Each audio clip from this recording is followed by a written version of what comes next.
Hello, good morning, or Matin Var, as we'd say in Scots Gaelic. I'm here today to talk about digital audience development. My name is Anny, Deery, and our selfie. If you want to get in touch, you can reach me on Twitter at Deery, Addery, or Anny at innerear.co.uk. So, Inner Ear's core services, we are a digital production company, and I kind of split the services into three. So, broadcast, content, and advice. Some of the clients include organisations like the Scottish National Piping Centre, Lagavulin and Cowlila, Islay-based whisky companies that's part of the Diageo family, National Theatre for Scotland, and the Glasgow School of Art. So at the start of the month, actually, we were involved in some COP26 fringe live streaming for LinkedIn, with probably one of our most famous faces, Arnold Schwarzenegger, which was fun. So we make our own content as Inner Ear, including recently our first BBC TV commission, 10 years of the Say Award, that's the Scottish Album of the Year, an annual music prize. So lots of music, culture and arts-based content. We also offer advice, so currently working with Creative Scotland on a Stay, See, Share documentation project across a variety of artists and disciplines. It can be difficult to pin down exactly what Inner Ear provides, as we've got a broad range of in-house skills and backgrounds, but we're kind of adept at problem solving, in particular using technology. So I'm, for one, particularly interested in how different tech can enable brands and creative to reach and grow audiences.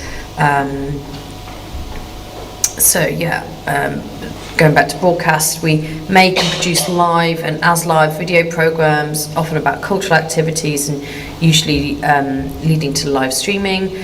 So we make content, documentaries, features, interviews, video, podcasts, radio and TV production, plus content management. And another part of the company, we offer advice, so whether that's helping with vision or strategy, content planning, audience engagement and bespoke workshops, courses and one-to-one advice. So, Inner Ear was co-founded by my partner Dougal Perman and includes the following brands, so Walking Heads, Trad TV and Radio Magnetic. Inner Ear was formed in 2001, so we've been around for quite a while. And Radio Magnetic was an internet radio station ahead of the curve back in 2001. It's one of the UK's longest running internet radio stations. So that's kind of an audio and content and podcast platform. Walking Heads audio walking tours, we created our own app back in 2010, and a little before many folk were comfortable doing downloading apps on their phones.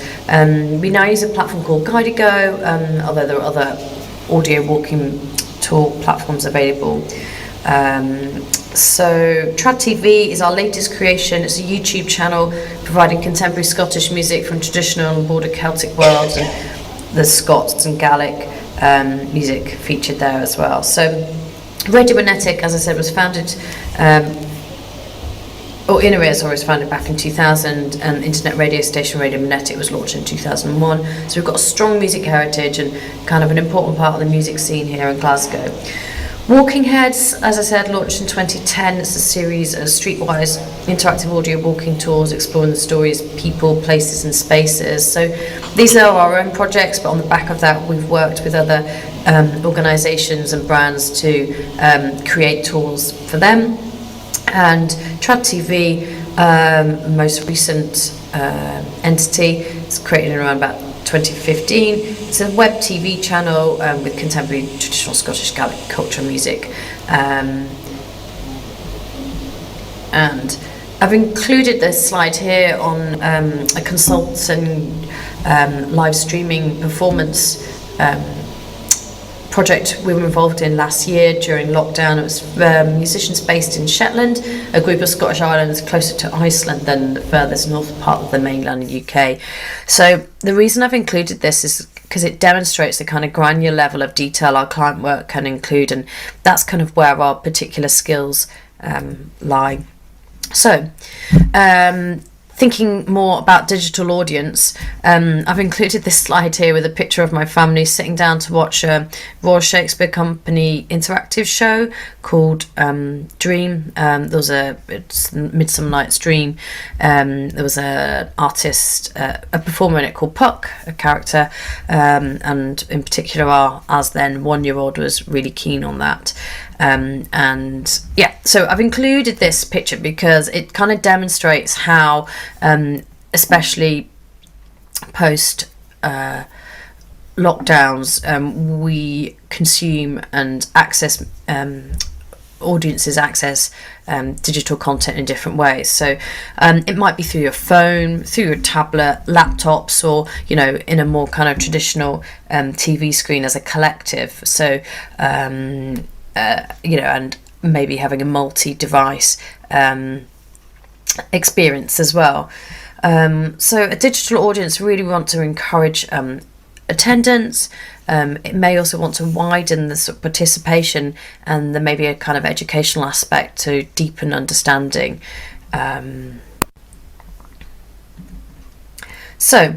Here's a digital approach to developing audiences. It's a see, think, do, care model. So it's a kind of a framework. So if we look here at the C section, it's anyone who can buy your product. So for instance, people who might be thinking about experiencing a live theatre show. So great quality content is really important here. So it could be on and off site, PR, and word of mouth could be important here too. So in the think section, anyone can buy something, but it might be people who've expressed an interest in the past. So you could sort of also think about this approach as a kind of a funnel, like a marketing funnel, a sales funnel, and here we've got people in the do section, people who've got an interest or very interested. So they might be more swayed by information on price, availability, how that will be delivered, and might also include, they may want to reference reviews and previews of shows, for instance. So looking at the care section, it's kind of looking at existing customers or patrons, people who've maybe bought from you in the past but have experienced your activity. So it might be to get repeat custom and turning customers into advocates. And also you may want to include positive reviews in this section. Email is often a key communication tool. It can be quite well received. And across the top of that table, we've got display ads, search engine optimization, YouTube, social media, and email. So social media you can use across all of the different touch points, the different kind of areas the potential user, potential audience are on their journey. So some of the other things I thought worthy of making a note here are the use of Google Analytics, tools like Google Search Console, Google Data Studio, organic search, so things like SEO, blog content, and of course then paid search, and not just exclusively with Google actually. And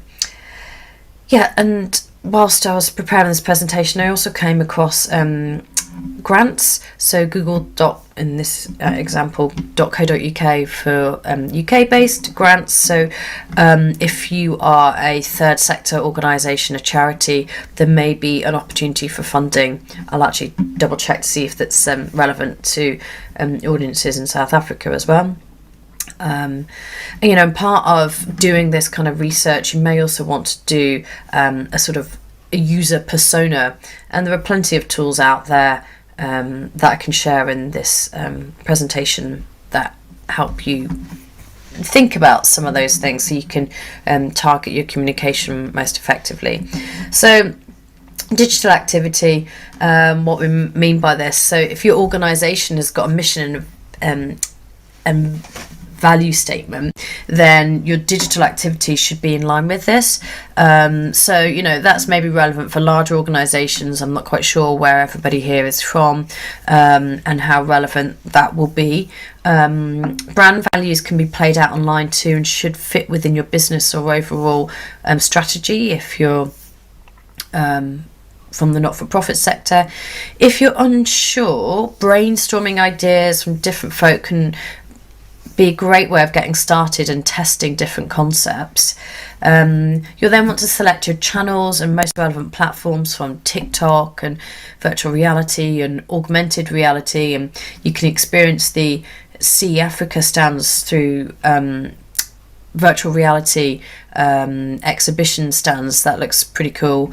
And you know, you may have more tried and tested solid direct communication in the form of email. So you obviously want to create or source content and share relevant content from associated entities and organisations and companies, if you don't have capacity to create your own, dependent on the resources and time available. So that could be as simple as interacting on your profile on Twitter to sharing content that, you know, would be relevant to your audience through Facebook or TikTok, LinkedIn, you know, wherever your audience predominantly are. Maybe it'd be a selection of these different tools. So with reference to mission and value, having a good idea of what your desired outcomes are and how they then link back to your core values can help generate insightful sort of key performance indicators that you may want to look back at and refine over time. So, you know, to encourage participation, you've got to think about the sort of programming and commissioning, as we mentioned earlier, the customer relationship and how you're going to reach those people and what types of distribution methods, marketing tools you use, and really one thing that's important here is how everything is underlined and underpinned with a kind of structured approach to research, so you can help refine as you move through that. So here's an example of a content strategy for a rural museum we were consulting with on Shetland. It was a video to include live stream elements shared on Facebook and documentary for use through YouTube and housed within the website.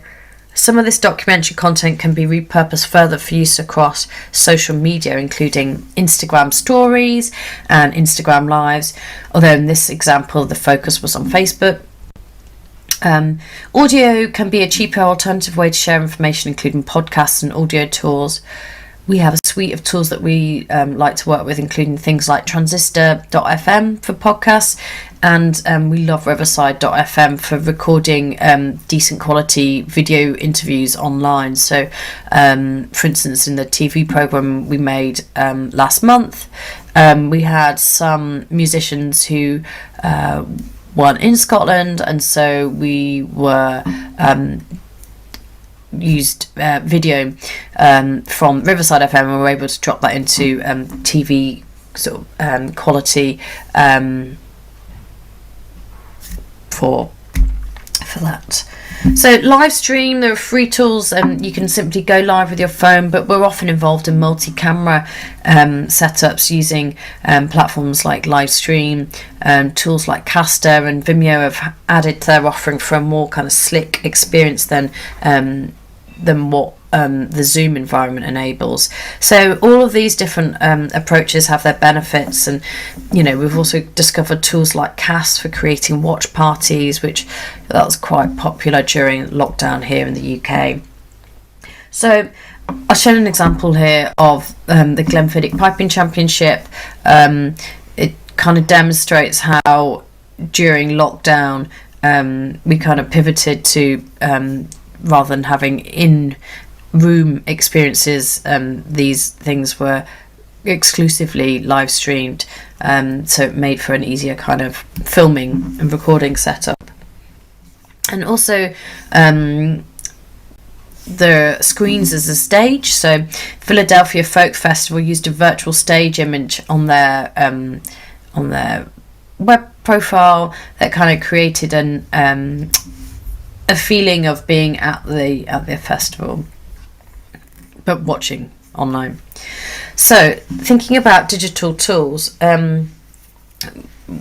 we again want to look at encouraging attendance, widening that participation, and deepening understanding.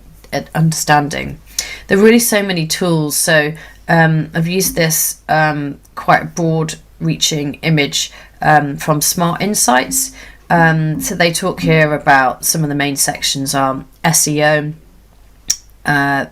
for organic search, so using things like keyword optimization and basically writing copy that people want to read, but also can help increase your listing online. Paid search, so using tools like Google's AdWords and analytics. Social media marketing that might include things like influencers and PR specialist organizations, as well as kind of things like email marketing, and you may also want to employ some automation of some of that marketing and communication, and different elements of content marketing. So the Smart Insights circle here on the right, the main sections there are reach, act, convert, and engage. So that's kind of engaging with people to encourage them then to become repeat customers, audience members. So some other tools, I looked at some newsletter platforms, presentation platforms, and social content integration. So for instance, newsletter builders called Publicate. For blogs and essays, you might be familiar with medium.com. To simplify the process, there's tools like getreview.com and Substack for monetizable subscriptions. So some of these things might be quite helpful, relevant.